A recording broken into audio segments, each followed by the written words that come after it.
বিএনপিকে আসলে কে নিয়ন্ত্রণ করে? বিএনপির কি কোনো নেতার মানে কেউ কাউকে নিয়ন্ত্রণ করতে পারে?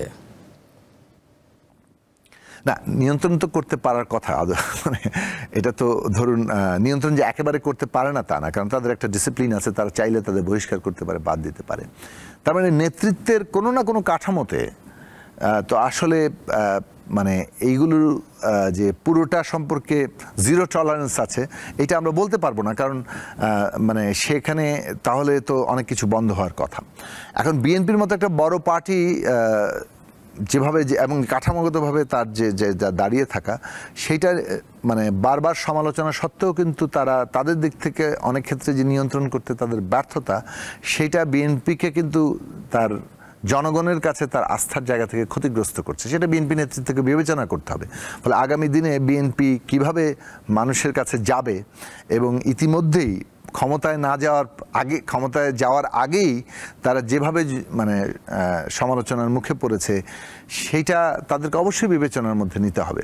সেটা না নিলে তাদের রাজনৈতিক ভবিষ্যৎ কিন্তু মানে ডেফিনেটলি এটার দ্বারা প্রভাবিত হবে। হয়তো তারেক রহমান দেশে ফিরলে সেই জায়গায় হয়তো নেতৃত্ব শূন্যতার জায়গা হয়তো পূরণ হতে পারে, একটা ইয়ে হতে পারে। জুলাই আন্দোলনের পর বিএনপিকে আপনি কিভাবে মূল্যায়ন করছেন? বিএনপির নামে বিভিন্ন জায়গায় কমিটি নিয়ে মানে সংঘর্ষের বিষয় আছে, চাঁদাবাজির বিষয় আছে, সংস্কার নিয়ে পক্ষে বিপক্ষে মতামত আছে। বিএনপি সম্পর্কে আপনার মূল্যায়ন কি?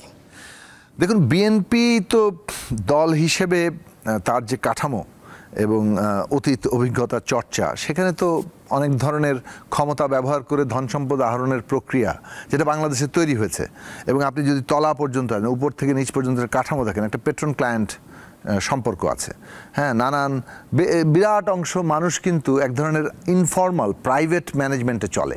সেটা হচ্ছে সরকারি দল আইন শৃঙ্খলা বাহিনীর সহায়তা নিয়ে তারা এই ম্যানেজমেন্টটা করে, ওখান থেকে রেন্ট সিক করে, মানে বখরা নেয়। এইটা কিন্তু একটা বিরাট অর্থনৈতিক সামাজিক কাঠামো। এর উপরেই কিন্তু বাংলাদেশের বড় দলগুলো দাঁড়িয়েছিল, এবং তাদের দলটা একটা অঙ্গাঙ্গিভাবে এটার সাথে যুক্ত। ফলে বিএনপি তো ওয়ান অফ দি বড় দল হিসেবে এই কাঠামোর অংশীদার। এটা এতদিন আওয়ামী লীগ করেছে, কাঠামোটা তো একই রকমই আছে না? তো আওয়ামী লীগের যখন পেট্রন সরে গেছে, নতুন পেট্রন আসছে, সেই জায়গা থেকে তো এই যেভাবে বিএনপি এটাতে ঢুকেছে, তাতে মানুষ কিন্তু তার প্রত্যাশা ভঙ্গ হয়েছে। মানুষের চোখের সামনে দেখেছে, আচ্ছা ও একদল দখলদার ছিল, এখন আবার এরা আসছে। এবং এই ক্ষেত্রে বিএনপির পার্টির যে কন্ট্রোল রাখা দরকার ছিল, বিএনপি নেতারা অফিসিয়ালি যে সমস্ত বক্তব্য দিয়েছেন, তাদের অ্যাক্টিং চেয়ারপারসন বারবার বলেছেন, তাদের নেতারাও বলেছেন, বহিষ্কার করেছেন, কিন্তু এটা যে এফেক্টিভ হওয়ার কথা সেই লেভেলে এফেক্টিভ হয়নি। সেই জবাবদিহি কিন্তু বিএনপি নেতৃত্বের কাছে জনগণ চাইবে।